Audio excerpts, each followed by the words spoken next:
Swissair 111 sefer sayılı uçuş New York-Cenevre seferini yapıyor.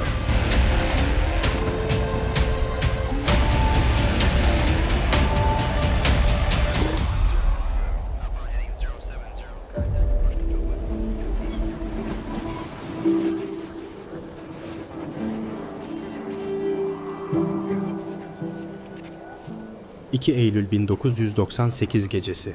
New York'tan kalkan bir yolcu uçağı Atlantik Okyanusu üzerinde normal seyrinde ilerliyordu. Yolcuların çoğu dinleniyor, ekip ise rutin görevlerini sürdürüyordu. Kokpitte de her şey normal görünüyordu. Ancak kalkıştan kısa bir süre sonra pilotlar alışılmadık bir durum fark etti. Kaynağı belli olmayan bir koku. Kısa süre sonra bu koku yerini ince bir dumana bıraktı ve bu sıradan bir uçuşun seyrini tamamen değiştirecek olayların başlangıcıydı.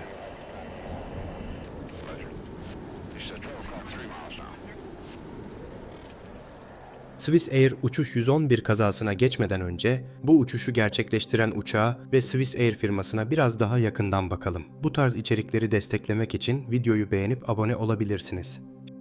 1990'lı yıllarda havacılık sektöründe uzun menzilli yolcu taşımacılığına yönelik geliştirilen modern uçaklar arasında McDonnell Douglas MD-11 modeli önemli bir yer tutuyordu. Bu uçağın temeli ise 1970'lerde hizmete giren DC-10 modeline dayanıyordu. Söz konusu model döneminin en yaygın geniş gövdeli uçaklarından biriydi ve özellikle uzun mesafe uçuşlarda sıkça tercih ediliyordu. Fakat yıllar içinde hava yollarının beklentileri değişti. Daha verimli, daha uzun menzilli ve daha gelişmiş sistemlere sahip bir uçak ihtiyacı ortaya çıktı.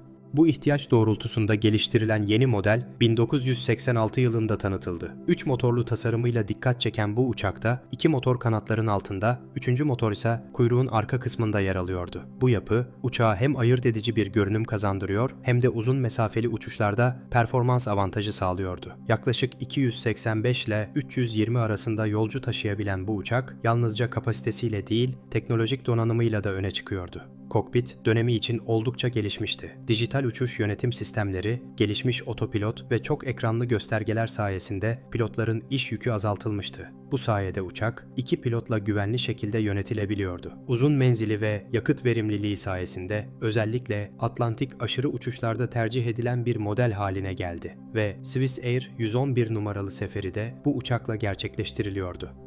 Bu uçuşu gerçekleştiren havayolu da en az uçak kadar dikkat çekiciydi. Swissair, MD-11 modelini filosuna en erken katan havayollarından biriydi. Bu tercih tesadüf değildi. 1990'lı yıllarda Swissair, dünya genelinde kalite ve güvenilirlik denildiğinde akla gelen ilk havayollarından biri olarak kabul ediliyordu. Yüksek standartlı kabin hizmeti, dakikliği ve Avrupa'nın birçok önemli noktasına sunduğu doğrudan uçuşlarla özellikle iş insanları ve üst segment yolcular tarafından tercih ediliyordu. Swissair sadece bir havayolu şirketi değil, İsviçre'nin disiplinini ve hassasiyetini gökyüzüne taşıyan bir markaydı. Şirket, bakım süreçlerine verdiği önem, pilot eğitimlerindeki yüksek standartlar ve hata toleransı konusundaki katı yaklaşımıyla sektörde güçlü bir itibara sahipti.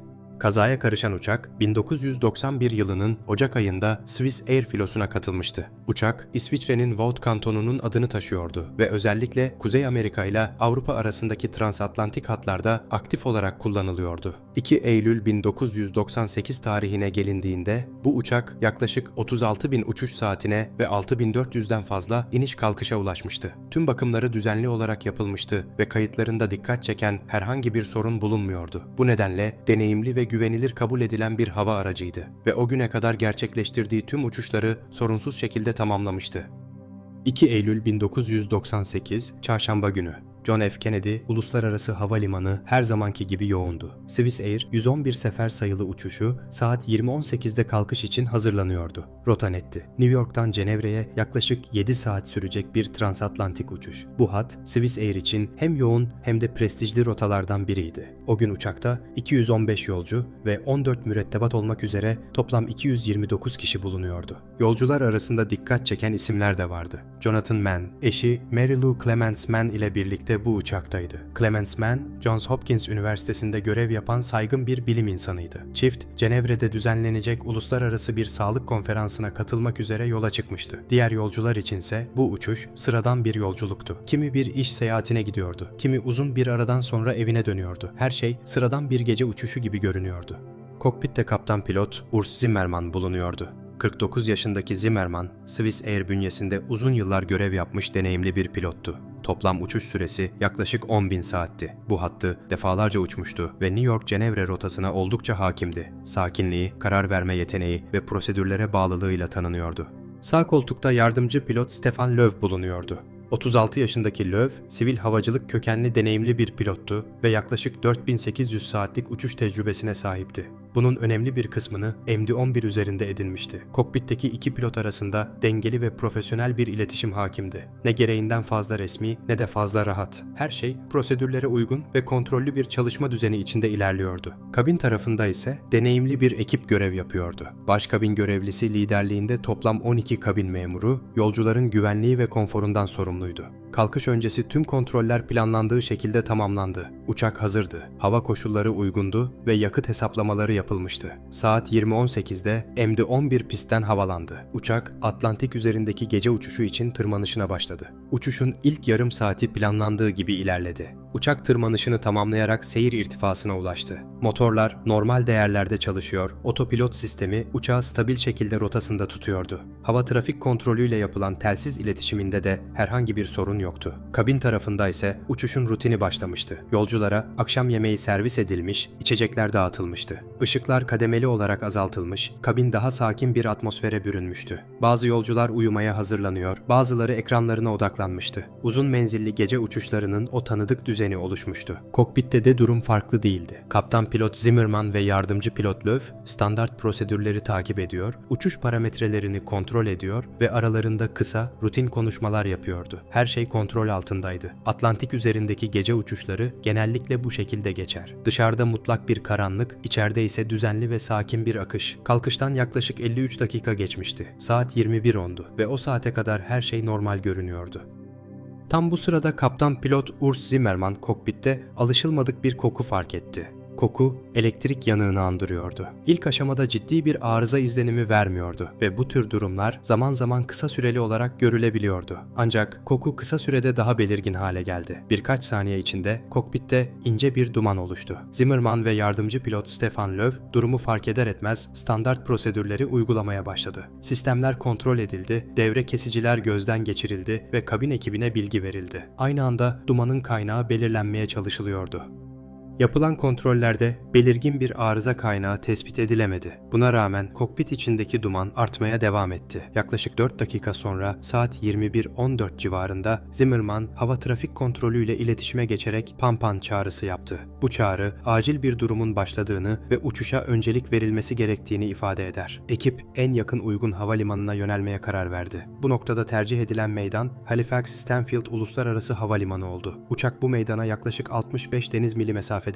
Uçak uzun menzilli bir uçuş için yüksek miktarda yakıtla havalanmıştı. Bu nedenle mevcut ağırlıkla doğrudan iniş yapmak güvenli olmadığından yakıt boşaltma işlemine başlandı. Bu süreçte kokpitteki durum giderek kötüleşti. Duman yoğunluğu arttı ve bazı sistemlerde anormallikler görülmeye başladı. Devre kesicilerden bazıları kendiliğinden devreye giriyor, göstergelerde düzensizlikler oluşuyordu. Saat 21.19'da durum kritik seviyeye ulaştı ve yapılan çağrı Mayday olarak güncellendi. Hava trafik kontrolü iniş için öncelik verdi ve uçak alçalmaya başladı. Bu sırada kabinde yolcular uçuşun normal akışı içinde bulunuyordu. Kokpitte ise ekip hızla artan iş yükü altında uçağı kontrol etmeye ve sistem arızalarını yönetmeye çalışıyordu. Kısa süre sonra otopilot devreden çıktı. Bu andan itibaren uçak tamamen manuel olarak kontrol edilmeye başlandı. Pilotlar sınırlı çalışan sistemlerle uçağın kontrolünü sürdürmeye çalışırken aynı zamanda kalan sistemlerin durumunu takip ediyordu. Uçağın Halifax Havalimanı'na ulaşması hedefleniyordu. Saat 21.31'de uçak Nova Scotia kıyılarındaki Peggy's Cove açıklarında karaya yaklaşık 8 kilometre mesafedeydi. Halifax-Stanfield Uluslararası Havalimanı için başlatılan yönelmenin büyük bölümü tamamlanmış, mesafenin önemli bir kısmı geride bırakılmıştı. Ancak kalan son bölüm artık aşılamadı. McDonnell Douglas MD-11 yüksek hızla okyanus yüzeyine çarptı.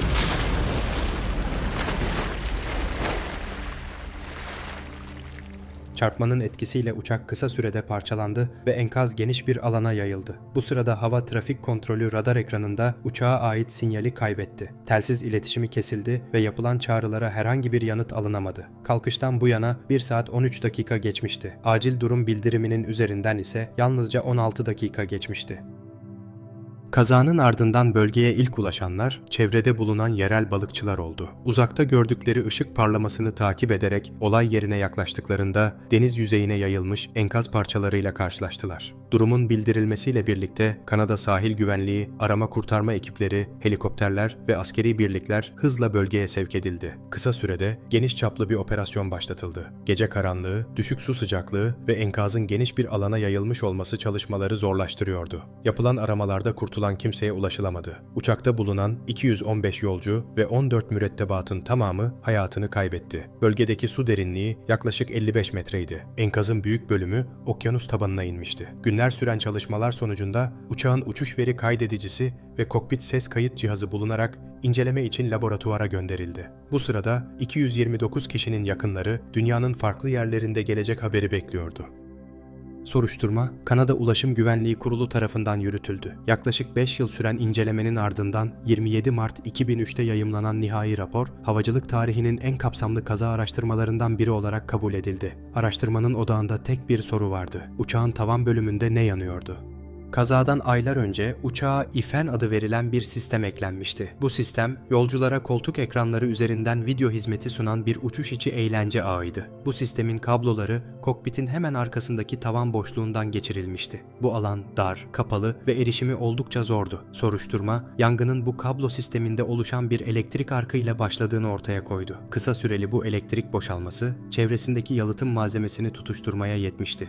Tavan boşluğunda kullanılan yalıtım malzemesi empet olarak bilinen bir yapıdaydı. Bu malzeme hafif ve kullanışlıydı. Bu nedenle o dönemde birçok uçakta tercih ediliyordu. Ancak yanmaya başladığında alevi hızla yayma özelliğine sahipti. Kapalı tavan yapısı yangının fark edilmeden ilerlemesine neden oldu. Alevler kablo grupları boyunca yayılırken kritik sistemlerde birer birer etkilenmeye başladı. Bu süreçte en önemli sorunlardan biri bu bölgede herhangi bir duman ya da yangın algılama sisteminin bulunmamasıydı. Pilotlar durumu ancak duman kokpite ulaştığında fark edebildi. Soruşturma kazayı tek bir nedene bağlamadı. Sistemin kablolama yapısı yeterince güvenli değildi. Kullanılan yalıtım malzemesi yangın davranışı açısından yeterince test edilmemişti. Ayrıca tavan boşluğunda erken uyarı sağlayacak bir algılama sistemi bulunmuyordu. Bu faktörler bir araya gelerek zincirleme bir sürece dönüştü. Soruşturma sürecinde en çok tartışılan konulardan biri de pilotların yakıt boşaltma kararı oldu. Ama elde edilen veriler yangının çok hızlı yayıldığını ve kritik sistemlerin kısa sürede devre dışı kaldığını gösteriyordu.